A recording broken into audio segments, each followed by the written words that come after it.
Bom dia, pessoal! Tudo tranquilo? Bom dia, bom dia, bom dia! Ai, que legal que vocês estão aí! Eu tô podre, a minha voz vai estar um pouco pior do que o normal hoje. Garganta bem estressada. E aí, como é que vocês estão? Tudo tranquilo? Tudo de boa? Wesley, Marcelo, Bárbara, tudo sossegadinho? Tudo bem por aqui. Chegou a tua moeda lá, Wesley? Leva as moedas para nós.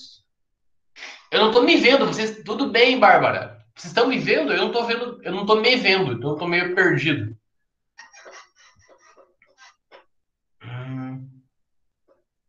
Sim, estamos. Então tá bom, então não faz mal não me ver. Né? O cabelo tá podre, normal, né? Não tem problema. Muito bem. É, já disse pra vocês, então peço desculpas, né, pela minha voz, tá meio ruim. Esse tempo aí que muda, a gente fica meio pesteado. Então, bom dia a todos. Hoje a gente dá sequência em relação aos conceitos e abrangências do termo educação patrimonial, que eu comentei com vocês na semana passada, né? A gente vai ver um pouco sobre o que é isso e, de certa forma, como que pode ser feito isso. O material está lá, imagina que já leram, e o nosso item 2.2, né, do nosso material. Então, a gente começa falando já para vocês ali que o patrimônio cultural está em todos os lugares. E um pouco desse em todos os lugares aquilo que vocês fizeram, alguns, né, já tiveram até a correção da atividade daquele patrimônio em vídeo lá. A gente convive muito com o patrimônio, às vezes não necessariamente o nosso patrimônio, mas o patrimônio que existe no mundo como um todo, e a gente acaba não se dando conta, assim, né? Tipo, poxa, né? Às vezes é só um pano de fundo, às vezes é uma coisa um pouco mais ativa no processo, né, de mediação, de representação de lugares, e, e a gente acaba ficando meio que banal para nós, né? Mas sim, ele está em todos os lugares e a ideia da atividade também era essa, né, fazer vocês começarem a enxergar isso de uma forma diferenciada, mesmo que seja num desenho, por exemplo, né, o Marcelo, acho que foi o Marcelo, fez uma atividade muito legal, né, sobre uma animação, foi muito, muito legal mesmo. Então é para a gente começar a sensibilizar em relação a isso. Então a gente vai encontrar isso, né, nas ruas, nas nossas casas, no que a gente consome musicalmente, nos museus, nas escolas, nas igrejas, né, tudo isso. A gente vai consumir esse patrimônio que está embutido em nós. Né? É, esse patrimônio, às vezes, por muitas vezes, ele não é edificado. Né? Como é que o patrimônio está nas nossas casas? Né? Está naquelas crenças que a gente carrega dos nossos avós.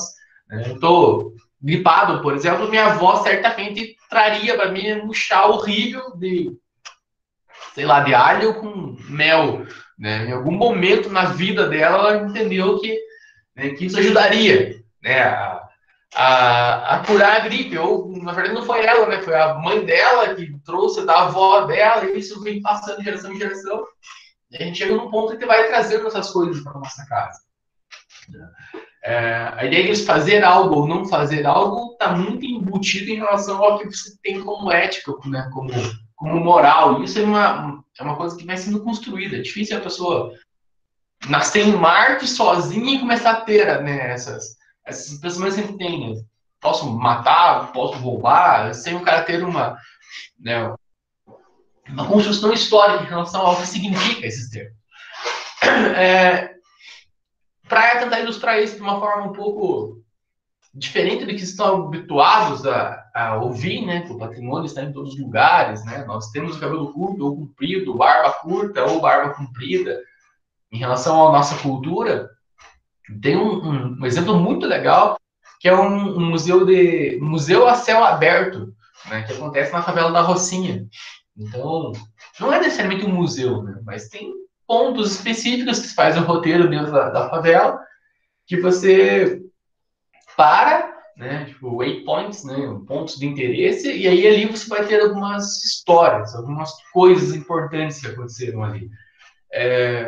Não vou lembrar quais eram esses pontos, mas coisas pequenas trazem uma mudança de sensação de lugar bem importantes. Eu não lembro se foi necessariamente na Rocinha, eu acho que não, né? Acho que não lembro onde que foi, mas Michael Jackson gravou um clipe aqui no Brasil, né? Eu não lembro se foi em Salvador, não lembro onde foi. Mas os lugares que ele passou viraram pontos de interesse.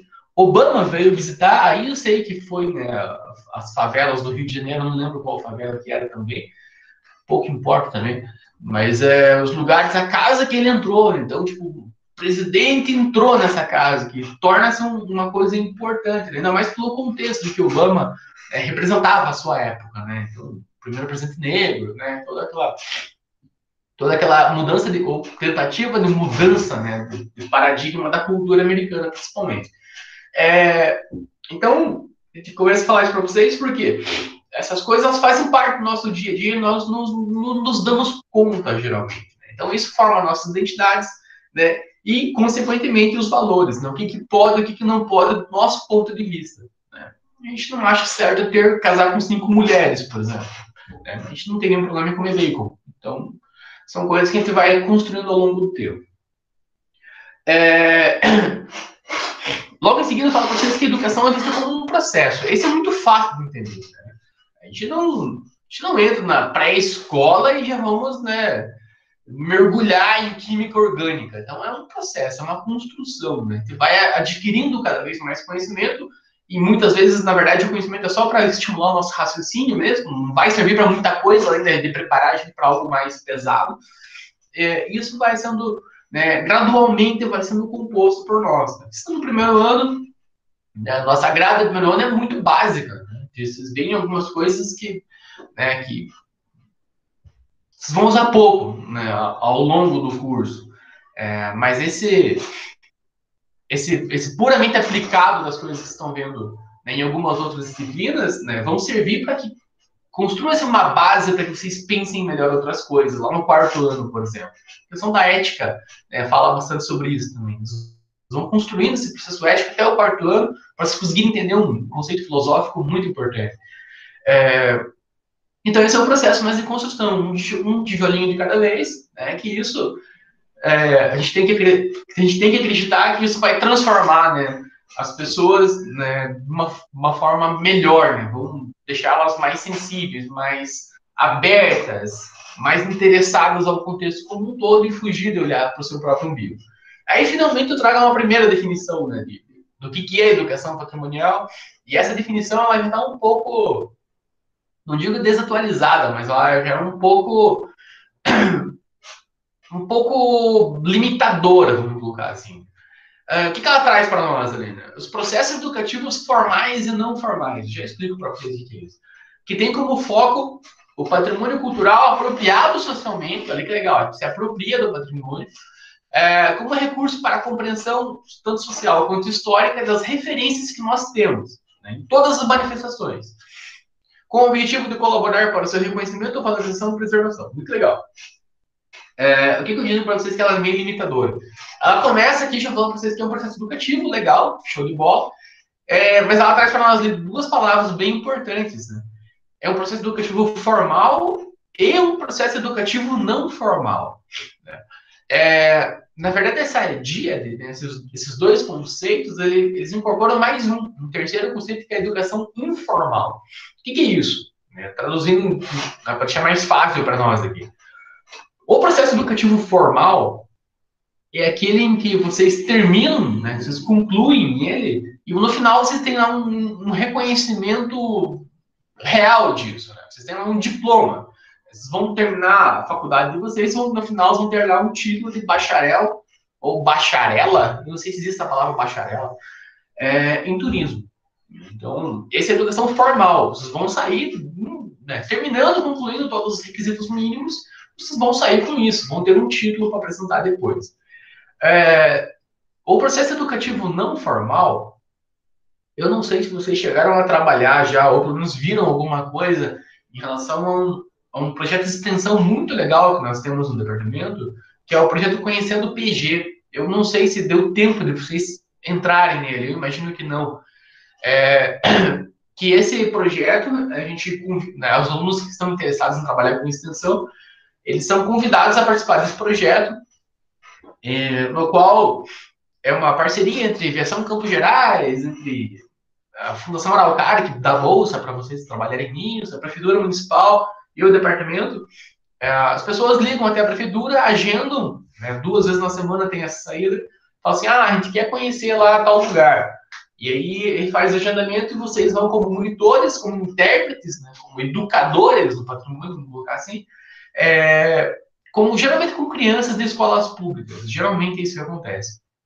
Então, vocês vão buscar as crianças de ônibus lá, não sei aonde, pegam elas na escola delas e levam, sei lá, não lembro, tem um roteiro religioso, roteiro cultural, levam eles nas igrejas lá, por exemplo. E aí as crianças piram, assim.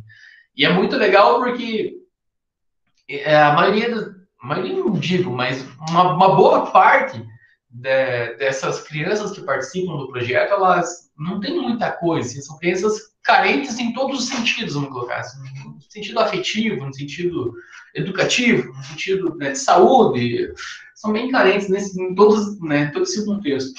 E muitas delas ficam felizes só de passear de ônibus, assim, então é uma coisa assim que dá um tapa na nossa cara, assim, a gente acaba entendendo, né, que existem muito mais coisas, né, que a gente está acostumado a ver.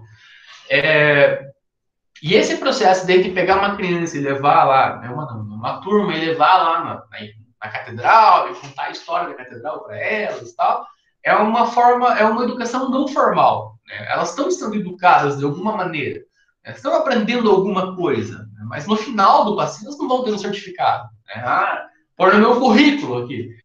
Fiz lá o passeio do curso de turismo. Não rola. Né? Então nós temos essas duas formas, né, para simplificar ao máximo a coisa, então, a educação formal você tem um certificado, um diploma, a não formal você não tem nada disso, mas você foi buscar, né, aprender alguma coisa, mesmo que você não tenha esse reconhecimento formal da coisa. E nós temos uma terceira vertente, que é chamada educação informal. Essa educação informal, na verdade, você não foi buscar ela. Você está em algum lugar e acabou aprendendo alguma coisa meio que por acaso, vamos dizer assim, ainda que não seja bem por acaso. Vamos imaginar que vocês estão, sei lá, esperando para fazer uma consulta lá no consultório médico. E enquanto vocês estão no corredor do médico, tem lá uns cartazes lá, falando lá sobre a prevenção da Covid, sobre como não se contaminar com HIV, sei lá, alguma coisa nesse sentido. Vocês estão indo para o EPG e tem lá no mural do departamento lá alguma coisa relacionada ao prédio. Você sabia que Dom Pedro passou por aqui? Alguma coisa assim que vocês não foram atrás disso, mas de certa forma a coisa acabou acontecendo e vocês aprenderam algo sem querer. Então, essa seria um terceiro viés, né? Seria educação informal. Nos nossos prédios da UFPG, lá no campus de Umburanas, a gente tem o bloco L, que é o bloco lá de engenharia de materiais, bloco de. Acho que tem engenharia civil também. Acho que não, civil para cima. Enfim, um bloco de engenharia, de geociências e tal. E no corredor, né, o corredor que vocês estão acostumados a passar para ir para a sala de aula de vocês, tinha algumas exposições ao ar livre. Então vocês passavam por ali e tinha lá alguma coisinha, né, tipo um mapa do Paraná e aí um pedaço de pedra lá.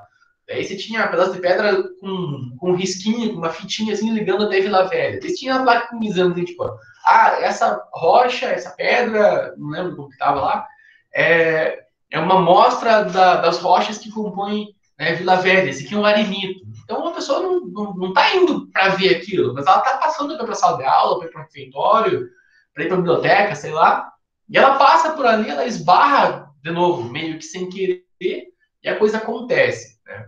Claro que isso não acontece por osmose, né? Tipo, vai acontecer, vou estar andando na rua e vou aprender alguma coisa. Não é bem assim. Alguém tem que pensar isso para que a coisa de fato aconteça.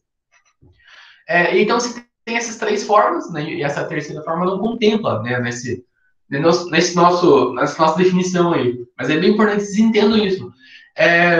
Os três têm pontos positivos e negativos. Né? A educação formal, né, acima de tudo, tem, né, reconhecimento, mas tem, né, o ponto negativo de vocês, né, tem que construir um conhecimento muito grande para ter o diploma. Né? Tem uns cursos de milagre aí, né? Que vocês abrem o UOL da vida e tem lá, né, aprenda inglês em 90 dias e tal. Não existe isso, né? É impossível, não tem como. É, então você tem que construir bastante coisa para aprender algo, né? A, a não formal é legal, né? Mas ainda você teve que buscar ela. A informal você vai aprender muito pouco, mas ainda assim você está aprendendo alguma coisa no momento que você estaria à toa, você estaria jogando Candy Crush, sei lá. Então isso vai acabar construindo, né? A ideia é que todos os espaços sirvam para alguma coisa.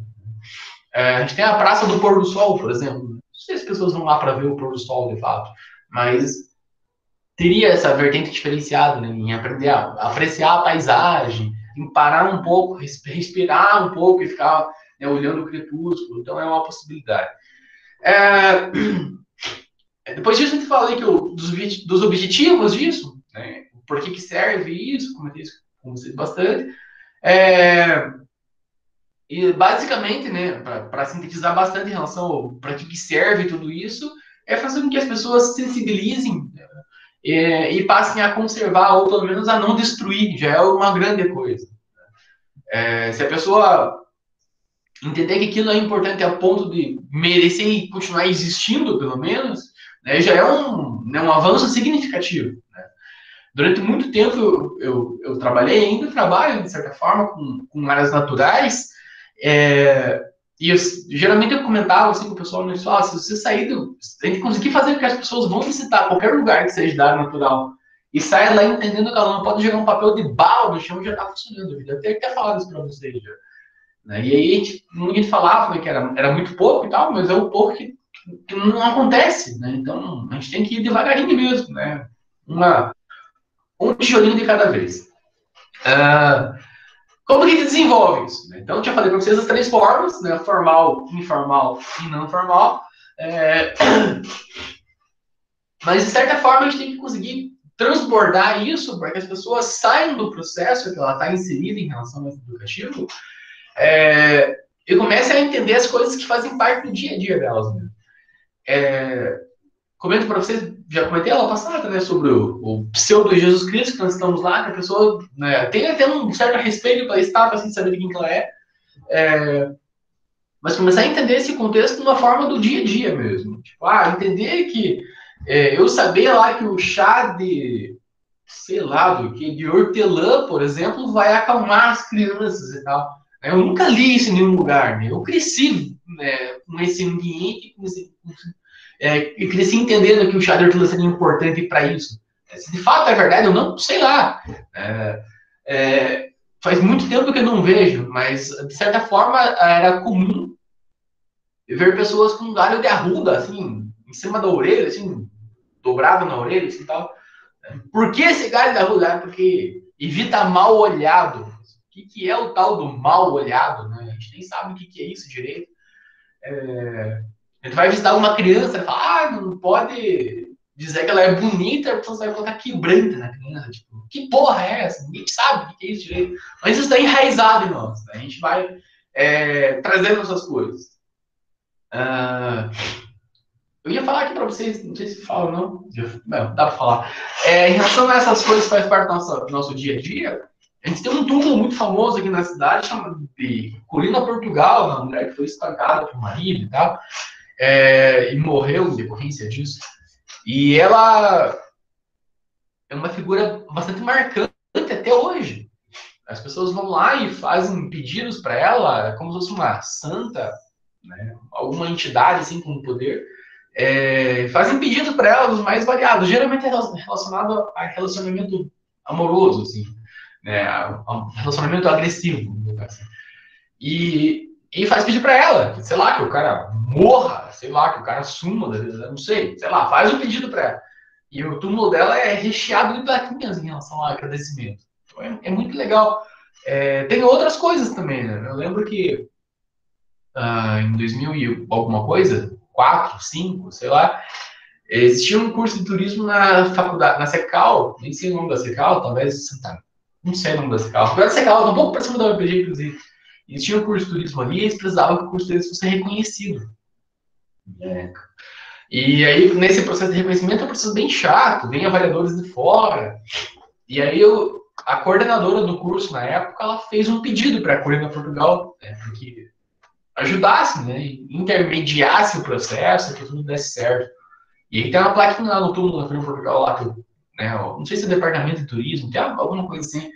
O curso de turismo da Faculdade Secal agradece uma graça alcançada, né? Em relação à Corina Portugal. Tá lá a plaquinha. Então a gente passa pelo cemitério, né? O cemitério geralmente é um lugar de tristeza, usualmente, né? As pessoas associam, né, a perda, geralmente, e isso faz com que as pessoas tenham uma tristeza muito grande em relação a cemitérios, tanto que as pessoas não frequentam tanto os cemitérios assim, o que é um problema bem sério. Mas ele tem um caráter cultural enraizado no cemitério muito forte, muito importante.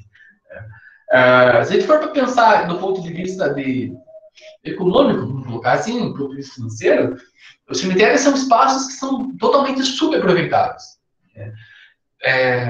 Toda cidade tem bem mais de um, e geralmente é bem mais de um, nas cidades menores não tem um só. Esses espaços eles só são frequentados, né, geralmente quando alguém morre, né, ou no dia de finados. São as duas ocasiões que levam as pessoas a irem até os cemitérios. E aí a gente tem né, um espaço ocioso muito forte na cidade. Né? Pegar o nosso central aqui, é uma quadra inteira no centro da cidade, né, um espaço riquíssimo do ponto de vista arquitetônico, cultural, histórico, de memória. Se for ver por um lado bastante econômico, um espaço incrível para construir um prédio ali super caro, que não é frequentado. Né? Há muito tempo atrás, a galera entrava lá e depredava um monte de coisa, tem umas estátuas, a galera pichava tudo, não sei como que tá agora lá. Então é um espaço que é ocioso, porque as pessoas não visitam. Né? A galera tem medo de cemitério, né? Não faz o menor sentido ter medo de cemitério. Né? O espírito, não sei o que e tal. Não existe nada disso, né? Então é meio complicado isso. Então a gente tem que começar a olhar para todos os espaços enquanto construção social mesmo. Né? Então é importante para nós. Né? A memória nossa está embutida ali. Não tem um lugar melhor para preservar a memória, né? Ou para, né, construir fisicamente uma memória do que o cemitério. Não tem outro lugar para isso. E a gente tem alguns avanços bem importantes em outros países em relação ao cemitério e a gente ainda está meio capenga nisso. Na verdade, estão bem capenga nisso. Então é meio complicado.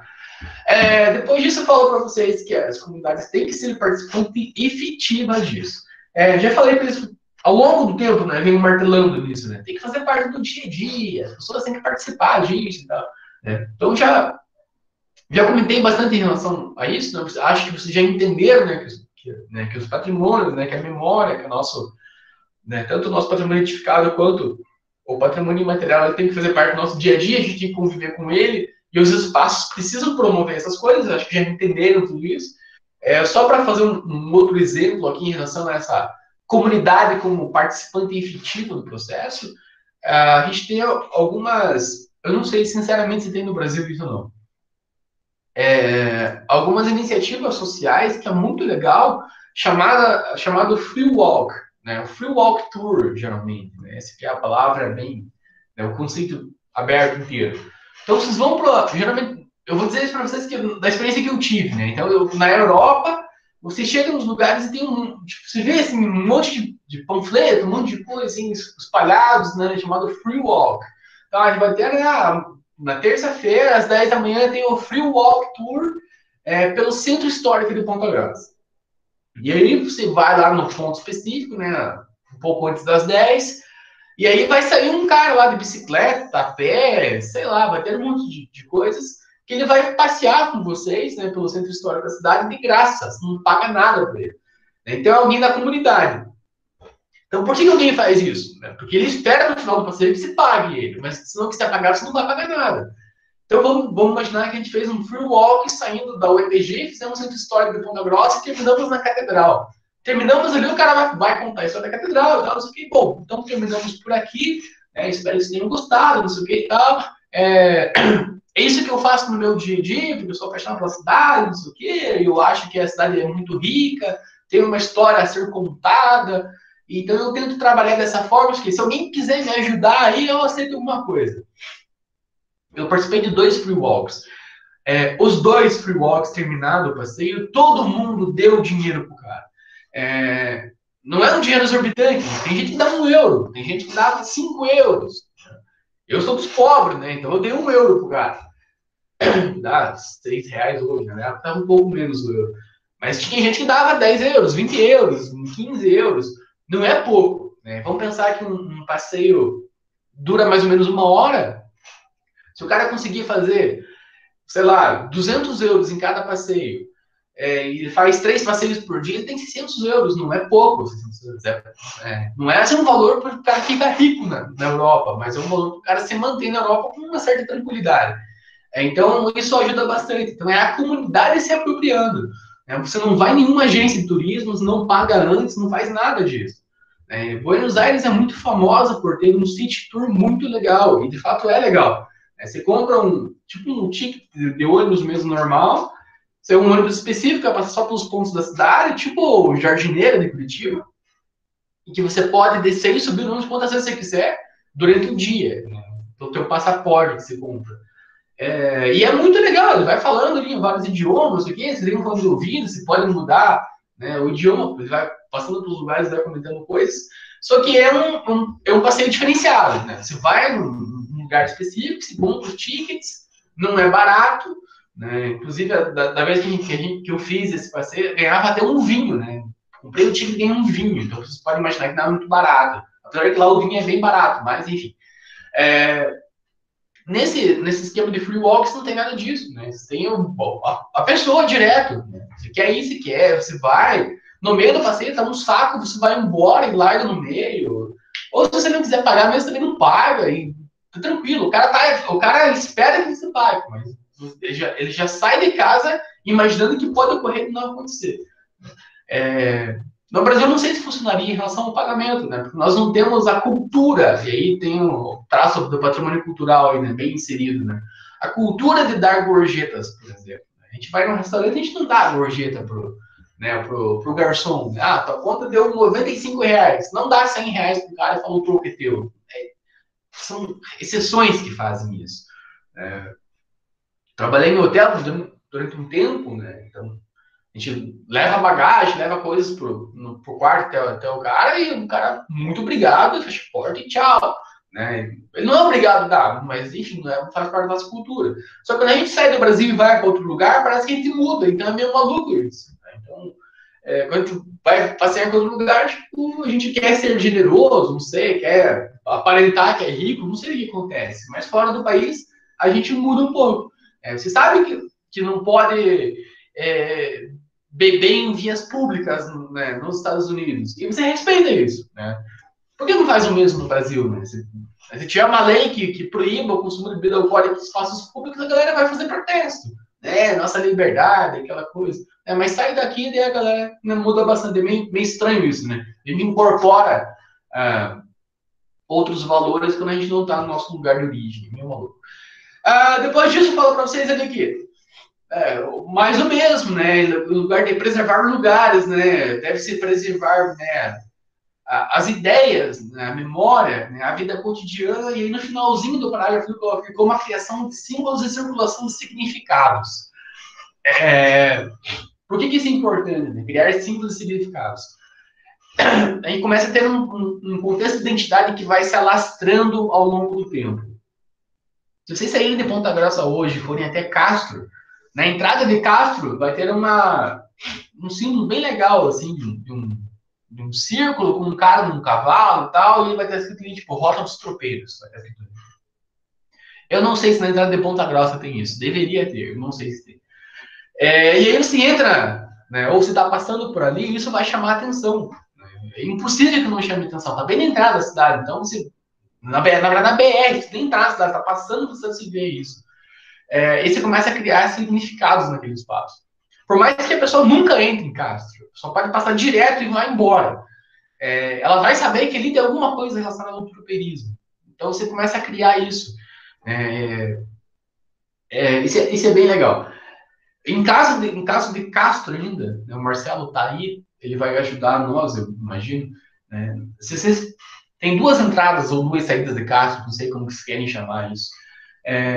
Na primeira delas é a mais convencional ali, que eu acho que até está em reforma, inclusive né, tipo um portal bem bonitinho que foi desmontado, parece que estava caindo na cabeça das pessoas aquilo, foi desmontado, então deve estar revitalizando aquele espaço. E na outra entrada, que fica perto de um viaduto, né, tinha a casa do Papai Noel, ou tem a casa do Papai Noel, não sei se existe ainda isso. Marcelo, dá um grito para nós, se tiver por aí, né, de corpo e alma, não só de presença virtual. Casa do Papai Noel em Castro. E aí, Castro tinha né, um slogan, sei lá, uma mensagem. Tem a Secretaria do Turismo agora. Mas existe ainda a Casa do Papai Noel lá, Marcelo. E aí o pessoal falava que em Castro sempre é Natal. Olha que legal essa frase, né? Que massa, né? Por que Castro sempre é Natal? Porque lá tinha a casa do Papai Noel, né? Então o Papai Noel saía no 25 de dezembro, dá presente para todo mundo, mas ele morava ali.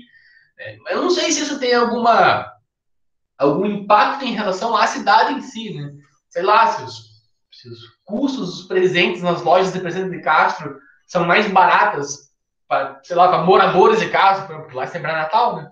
Então, tem esse símbolo mesmo, né? O Papai Noel se mudou para o centro, né? Então já não sei mais, ó, o Papai Noel continua morando lá. Olha que legal isso, é muito legal. Então, já atualizando a minha história aí para vocês, né? Então, na primeira entrada de casa, eles estão vendo, tinha uma casa do Papai Noel, que agora é a Secretaria de Turismo, mas o Papai Noel continua morando em Castro, olha que legal. Então, se quiserem me visitar o Papai Noel no Carnaval, vocês têm a possibilidade. Imagino eu, não sei. Depois o Marcelo conta para nós também, se sempre vai ter um Papai Noel lá. Isso é legal, né? O cara o dia inteiro de Papai Noel lá. Bem engraçado. Então você começa a criar esses símbolos, né? Tipo, olha que maluco, né? Eu nunca tive nenhuma relação. Seria bem legal, então não tem Papai Noel o tempo todo, né? Mas a casa dele tá lá. Eu não sou de Castro, não tenho nenhum parente em Castro, mas é uma memória que ficou na minha cabeça. Que em Castro sempre é Natal. Maluco, né? Mas tem isso. Por que Castro escolheu o Papai Noel? Sei lá. Pergunta pro Marcelo aí, qual foi a treta, né? Que eles gostaram do Papai Noel. Para que serve isso, né? Isso serve para transformar o território enquanto um espaço educativo. Isso é muito legal. É o Papai Noel, mas poderia ser alguma outra coisa. Poderia ser Castro, a cidade dos dinossauros, sei lá. Castro teve um vulcão ativo, né? Milhões de anos atrás. Então teve um vulcão ali e tal, e o vulcão é geralmente associado, né, à morte, não sei o quê, alguma coisa nesse sentido. Então traz isso, né? A época dos dinossauros, tinha um vulcão aqui, não sei. Então você começa a transformar o espaço, né? Em cada lugar que você vai, você começa a absorver algo dele. Então isso é muito legal. Quando você consegue interligar isso, né, no espaço tradicional da aprendizagem, nas escolas, né, com outros espaços, né, um equipamento público, né, uma praça, uma biblioteca, que seja, fantástico. Casas tem o Cristo também. Eu acho que o vulcão, inclusive, ficava ali perto do Cristo. Eu não sei se é Cristo, mas tem uma estátua lá, tipo, do Cristo. Nunca fui lá. Então você começa a interligar esses espaços, né? O Cristo aqui está tampando a boca do vulcão, por exemplo. Olha que legal. Tem algumas coisas, vai trazendo alguns outros elementos. Agora ia lá para rezar ou para ver a área, né? Uma área um pouco mais elevada para ver a paisagem de casa, eles começam já a associar isso com um vulcão, aí se traz isso já com, sei lá, com geoturismo, isso começa a outra coisa, começa, né, a ampliar o espaço. Então o território ele fica mais agradável, né? Mais rico, vamos colocar assim.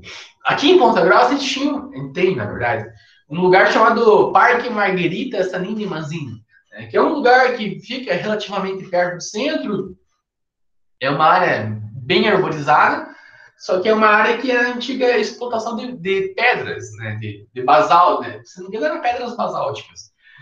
Muitas dessas pedras que foram retiradas desse espaço, então, imagina, você está tirando pedra, vai fazer um buraco, né, um lugar bem caído assim, no espaço.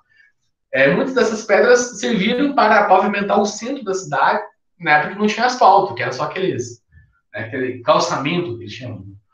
Então, era uma área de explotação de pedras basálticas, né? E vocês viram, cara, a professora Valéria, lá que a gente tem alguns lugares, né, chamado oficinas, não sei, olarias e tal. né, que está associado ao nosso dia a dia, né? Uma coisa relacionada à nossa. Não lembro o nome disso? Topofilia, uma coisa nesse sentido. Então isso transformou-se numa praça depois. Quando vocês estavam lá, que o parque funcionava de fato, né, você tinha todo esse contexto em relação à antiga pedreira, ao que é hoje, aos bichinhos que viviam ali, né, as trilhas, que é um inferno de fazer, porque para descer é fácil, para subir é um inferno, mas tinha todo um contexto, né, agregado no espaço. Né? Hoje tudo isso se perdeu, isso explodiu. Né? Então o espaço lá hoje é um lugar de drogadição, você vai lá para consumir droga. Então é muito triste, né? Um espaço que vai perdendo. Marcelo comentou ali para nós que todo ano, no Teatro Bento Mussurunga, né, que é o teatro principal, ou talvez o único de Castro, né, que fica bem no centro de Castro, tem um espetáculo chamado Natal de Bento, feito pela Secretaria de Cultura, bem tradicional. Né, a galera participa bastante. Legal, Marcelo, não sabia disso. Mas é sobre, tipo, o Natal em si, ou sobre Cristo e tal? Qual que é? Ou cada ano é uma temática, né, só que tem um pano de fundo no Natal. Né, Natal de Bento. Natal de Bento seria o Bento Mussurunga, né? Que é o maestro, né? O Bento Mussurunga, né? Falecido maestro, logicamente. Que legal, Marcelo, não sabia mesmo. Que legal que a galera participa, acima de tudo. Muito legal mesmo. É, então, esses espaços eles vão falando bastante pra gente, né? A Vila Olarias, né? Pô, tinha um monte de olaria ali que fabricava telha, tijolo e tudo mais, né? Hoje nós temos um outro espaço chamado Lago de Olarias na cidade que está sendo bem frequentado também. É um espaço relativamente bonito, né? Né? Bem planejado, né? Eu jogava bola naquela área, né? Uma área alagadiça, então tem um relacionamento diferenciado com o espaço. O Natal do Menino Bento, né? O cara maestro, legal. Não sabia não, na verdade nunca nem entrei no teatro, né? Eu vi uma vez, estava tendo alguma coisa, sei lá, tipo uma coisa política, então eu vi uma filmagem por dentro ali.